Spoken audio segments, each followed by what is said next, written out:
మన షెపర్డ్ ని మర్డర్ చేశారు. జార్జ్ చనిపోయాడా?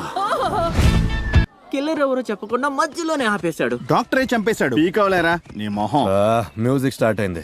నేను రీసెంట్ గా చూసిన one of the best movie ఇది. సింపుల్ యానిమేషన్స్ తో కూడా కథని ఇంత క్యూరియాసిటీతో లాస్ట్ వరకు థ్రిల్ తగ్గకుండా క్యారీ చేస్తుంది.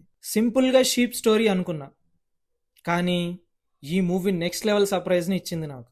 ఒక చిన్న ఇన్సిడెంట్స్ తో స్టార్ట్ అయ్యి స్టోరీ ఫుల్ మిస్టరీగా మారిపోతుంది. ఇక్కడ మెయిన్ ట్విస్ట్ ఏమిటంటే హీరో కాదు, షీప్లే డిటెక్టివ్స్ అవుతాయి. ప్రతి క్లూలో ట్విస్ట్, ప్రతి క్యారెక్టర్ సస్పెక్ట్ గా ఉంటాడు. ఆడియన్స్ ని లాస్ట్ వరకు ఫుల్ స్టోరీ గెస్ చేయలేకుండా కథ ముందుకు సాగుతుంది. వినిపించాడు. ఇలాంటి కథలెన్నో మనకి చదివి వినిపించాడు. మనమే ఈ క్రైమ్ ని సాల్వ్ చేద్దాం.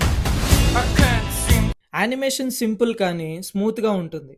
విజువల్స్ చాలా క్లీన్. బట్ మెయిన్ హైలైట్ ఏమిటంటే రైటింగ్స్ అని చెప్పుకోవచ్చు. డైరెక్టర్ సింపుల్ కాన్సెప్ట్ ని ఇంటెలిజెంట్ థ్రిల్లర్ గా మార్చాడు. ఇందులో మెయిన్ క్యారెక్టర్ వచ్చేసి జార్జ్. అతన్ని ఎలా చంపారో అనే దాని మీద మిస్టరీ స్టార్ట్ అవుతుంది. లిల్లీ అనే షీప్ ని ఈ స్టోరీలో హీరోగా చెప్పుకోవచ్చు. తన తెలివితో స్టోరీని ముందుకు తీసుకెళ్తుంది. జోరా అనే షీప్ సడన్ గా ఇంట్రెస్టింగ్ క్వశ్చన్స్ వేస్తుంది. చంద్రుడు పొద్దున ఎందుకు కనిపించడు, మనుషులు ఎలా పుట్టారు అని. ఇలా స్టోరీలో చిన్న చిన్న విషయాలు పెద్ద ఇంపాక్ట్ ని క్రియేట్ చేస్తాయి. నాకు గుద్దేయాలందిరా. అరే నాకు కూడా గుర్తుగా. క్లైమాక్స్ కి వచ్చినప్పుడు ఇది జస్ట్ షీప్ స్టోరీ కాదు అని రియలైజ్ అవుతావు.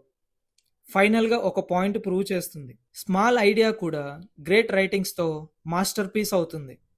మిస్ అవ్వకండి, మస్ట్ వాచ్ మూవీ.